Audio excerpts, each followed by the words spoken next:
pasangan nomor urut 1 Anies Mohaimin punya target 5,5 sampai 6,5%. Memang jangan yang biasa-biasa, maka kerahkan semuanya, pertumbuhan ekonomi 7%. Ya. Pada masa menjelang pemilu di Indonesia, setiap calon presiden akan mengeluarkan janji-janji mutiaranya kepada rakyat. Salah satu janjinya adalah pertumbuhan ekonomi sebesar 7%. Namun setelah mereka menjabat, bahkan selama 2 periode kepemimpinan sekalipun, janji mereka tidak pernah terwujud dan hanya menjadi omong kosong belaka.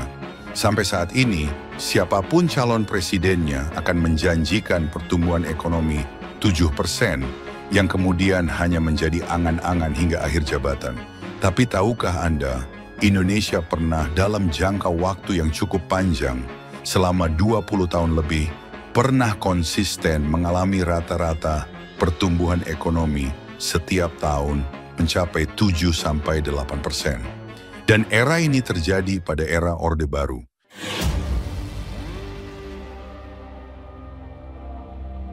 Presiden Soeharto adalah seorang pemimpin otoriter, antek Amerika, terlibat skandal korupsi, penculik, dan lain sebagainya. Mungkin semua stereotip yang tadi disebutkan adalah benar. Namun apakah Presiden Soeharto memang seburuk itu? Apakah setelah reformasi, Indonesia menjadi lebih baik dan menghasilkan rakyat sejahtera? Simak baik-baik video ini.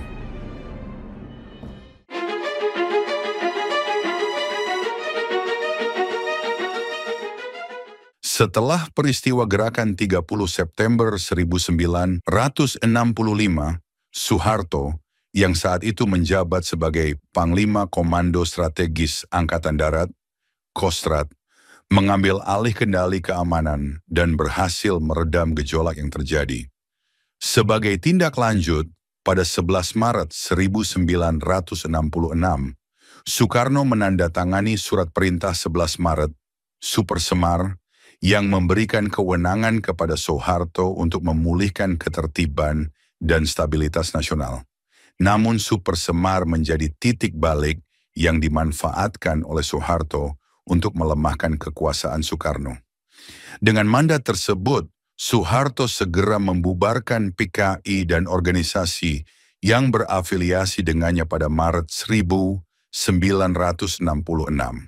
Keputusan ini bertentangan dengan kebijakan Soekarno yang selama ini mencoba menjaga keseimbangan antara kekuatan nasionalis, agama, dan komunis, Nasakom. Soekarno semakin kehilangan kontrol atas pemerintahan, terutama setelah MPRS pada 1967 mencabut kekuasaannya dan menunjuk Soeharto sebagai pejabat presiden.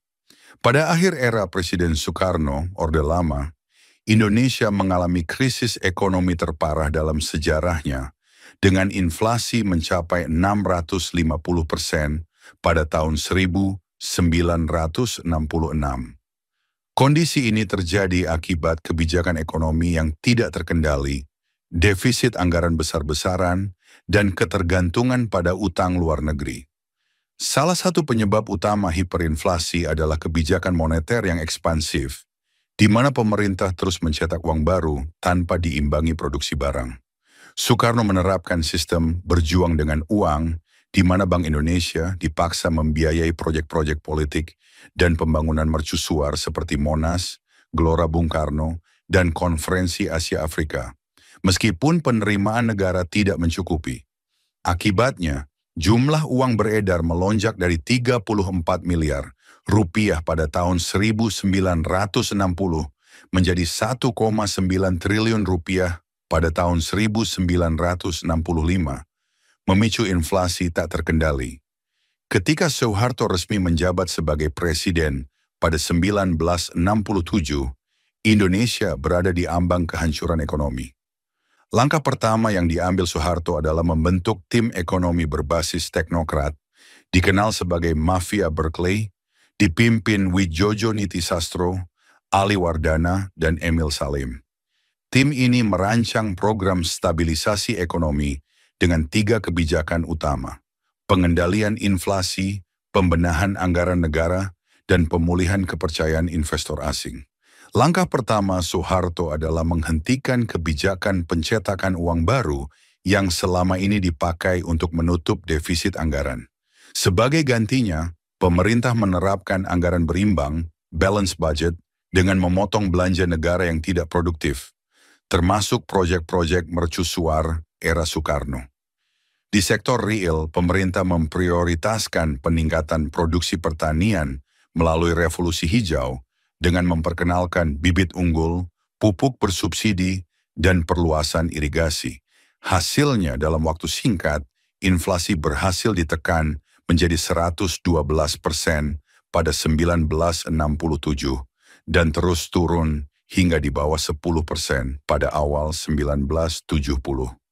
Pertumbuhan ekonomi yang semula minus 2,24% pada 1966 berbalik menjadi positif 4,33%, menandai awal pemulihan Indonesia menuju era pertumbuhan tinggi di dekade berikutnya.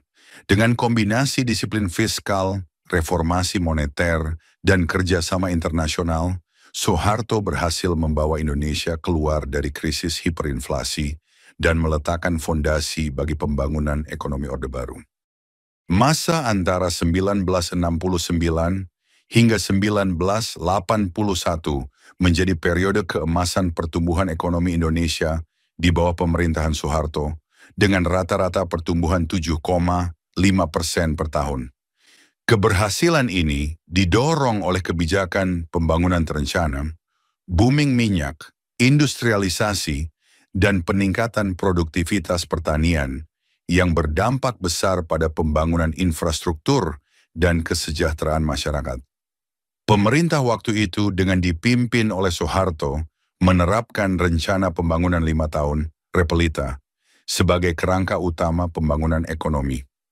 Pertumbuhan ekonomi yang stabil di Indonesia telah berkontribusi besar terhadap peningkatan kesejahteraan masyarakat. Salah satu dampak utamanya adalah penurunan angka kemiskinan yang turun dari 60% pada 1960-an menjadi 30% pada 1980-an, didorong oleh penciptaan lapangan kerja di sektor pertanian, konstruksi, dan industri. Stabilitas harga beras berkat swasembada pangan turut membantu meningkatkan upah real para pekerja. Selain itu, akses terhadap pendidikan dan kesehatan juga mengalami kemajuan signifikan. Program SD Impres yang dimulai pada tahun 1973 berhasil membangun lebih dari 61.000 sekolah dasar di pedesaan. Program ini bertujuan meningkatkan tingkat literasi masyarakat. Era ini menjadi fondasi transformasi Indonesia dari negara agraris miskin menjadi ekonomi industri baru. Namun ketergantungan pada minyak dan utang luar negeri menjadi masalah ketika harga minyak jatuh di awal 1980-an, memaksa pemerintah melakukan penyesuaian ekonomi di dekade berikutnya. Hingga pada akhirnya pada tahun 1997 terjadi krisis Asia yang berdampak pada beberapa negara termasuk Indonesia. Krisis Asia 97 sampai 98 menjadi pukulan telak bagi pemerintahan Presiden Soeharto yang telah berkuasa selama 32 tahun. Awalnya, krisis bermula dari gejolak ekonomi di Thailand pada Juli 1997. Tetapi dengan cepat menyebar ke Indonesia karena fundamental ekonomi yang rapuh. Nilai rupiah terjun bebas dari Rp2.500 per dolar menjadi Rp16.000 per dolar pada Juni 1998, mengakibatkan inflasi melonjak hingga 77% dan harga-harga kebutuhan pokok menjadi tidak terjangkau. Dampak krisis ini sangat parah bagi masyarakat Indonesia. Perusahaan-perusahaan besar kolaps, pengangguran meroket, dan rakyat kecil kesulitan memenuhi kebutuhan dasar. Pemerintah yang awalnya dianggap sebagai pelopor pembangunan ekonomi, tiba-tiba kehilangan kendali. Upaya Soeharto untuk menyelamatkan ekonomi dengan meminta bantuan IMF justru memperburuk situasi. Paket reformasi IMF yang mensyaratkan kenaikan harga BBM dan pencabutan subsidi memicu kemarahan rakyat. Ketidakpuasan masyarakat memuncak pada Mei 1998. Demonstrasi mahasiswa di berbagai kota menuntut reformasi dan turunnya Soeharto dari kursi kepresidenan. Kerusuhan sosial pecah terutama di Jakarta dan Surabaya, diiringi penjarahan dan kekerasan etnis. Tekanan politik semakin kuat ketika para tokoh nasional, termasuk anggota DPR MPR, mulai menarik dukungan mereka. Puncaknya, pada 21 Mei 1998, Soeharto akhirnya mengumumkan pengunduran dirinya, mengakhiri era Orde Baru yang telah berkuasa sejak 1966.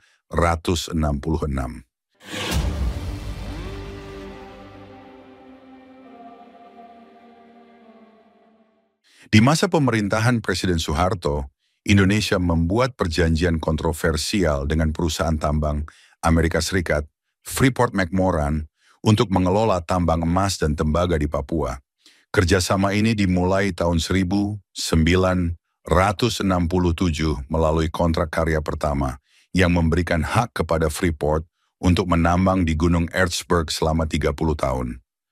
Sayangnya, kesepakatan ini sangat merugikan Indonesia karena pemerintah hanya mendapat royalti kecil sekitar 1-2% dari pendapatan kotor. Sementara Freeport boleh mengirim semua keuntungannya ke luar negeri. Ketika Freeport menemukan cadangan emas dan tembaga yang jauh lebih besar di Grasberg tahun 1988, kontrak diperpanjang hingga 2021 dengan sedikit peningkatan royalti, tapi tetap masih di bawah 3,5%, sangat rendah dibanding standar internasional. Akibatnya, Indonesia kehilangan pendapatan besar dari kekayaan alamnya sendiri. Freeport meraup keuntungan miliaran dolar, sementara masyarakat Papua tidak banyak menikmati hasilnya. Kerjasama ini juga menimbulkan banyak masalah. Lingkungan di sekitar tambang rusak parah karena pembuangan limbah ke sungai-sungai. Konflik dengan masyarakat adat sering terjadi, bahkan ada tuduhan pelanggaran HAM oleh militer yang menjaga area tambang. Yang lebih memprihatinkan, muncul dugaan kuat bahwa pejabat tinggi Orde Baru menerima uang dari Freeport untuk memuluskan operasinya. Ada juga yang berpendapat bahwa kesepakatan ini terjadi sebelum Soeharto menjadi presiden. Artinya Amerika melalui agen intelijennya akan membantu Soeharto naik menjadi presiden dengan catatan harus tunduk dengan Amerika. Maka dari itu, Soeharto sering mendapat julukan antek Amerika. Lantas apakah setelah reformasi menjadikan Indonesia terbebas dari korupsi dan menciptakan rakyat yang sejahtera?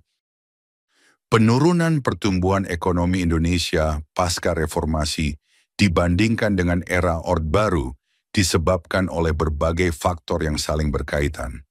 Pada masa Orde Baru, pertumbuhan ekonomi Indonesia rata-rata mencapai 7-8% per tahun.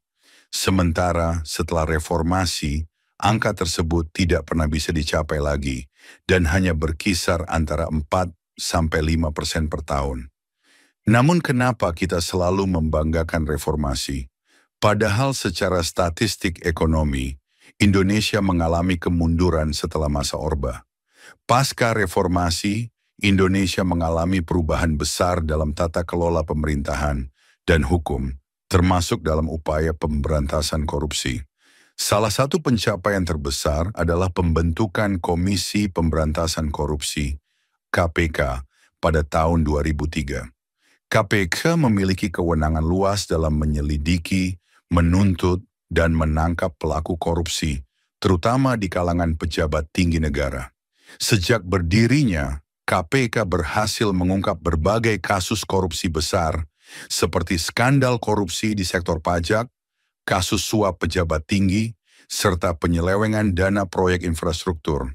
Beberapa pejabat negara, anggota DPR, gubernur, hingga menteri telah dijerat hukum karena terlibat dalam praktik korupsi.